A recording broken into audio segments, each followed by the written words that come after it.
It is so amazing how it is so easy for you and I, when it comes to how we manage our time, to be able to point fingers on someone else. When it gets to that level where you are not able to achieve the things that you have written on your vision board, it's so easy to point finger to somebody else. And you completely block yourself that you're not part and parcel of the failure. I have been reading books on people who are really in a place on how they have been able to manage their time and to be able to build their empires, to be able to build their businesses, to be able to do things that they wanted to do. It is very easy to write down a vision board, but the vision board is not going to work for you. You have to work on the things that you want to see happening from that vision board into reality. So if it's anybody that you need to look at, is yourself.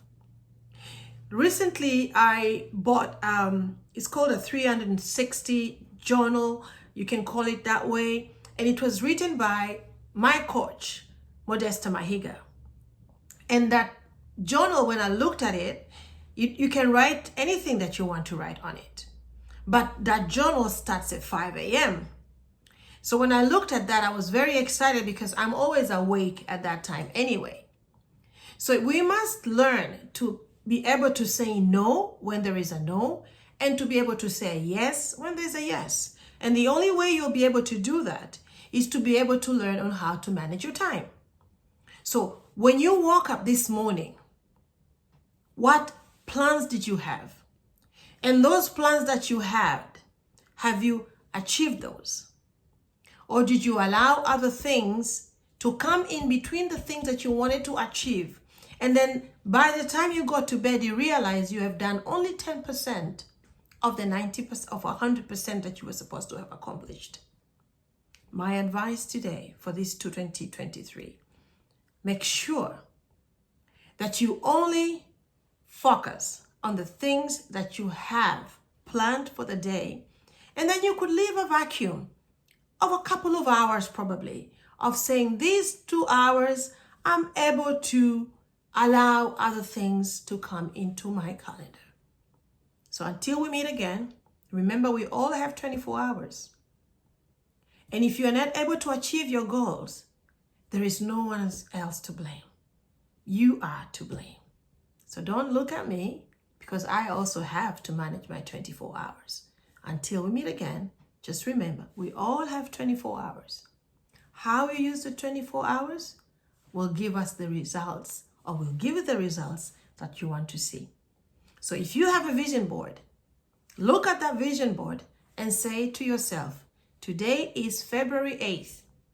What have I achieved so far on that vision board that I need to make sure I can start check marking? So by the time it's June, I would say I have done at least 50%, and I have a 50% chance of accomplishing the remaining goals that I have set on my vision board. Wake up in the morning, make your affirmations, and say, today I am going to use my 24 hours wisely. The good thing about it is that you are able to go back and call that friend, because you'll find a missed call. You are able to go back to the messages and read those messages for the people that were looking for you and couldn't reach you because you were busy. You know what? Something that really intrigues me is that those people who are writing books, the only time that you know that they have written a book is when they are launching the book. So ask yourself, how were they able to use the 24 hours to write a bestseller, and you're still struggling to manage your time? Remember, you are accountable on how you manage your time. Until we meet again, it's Lydia Phoebe Consultancy. Have an amazing Wednesday. Looking forward to meeting you again next time. Thank you.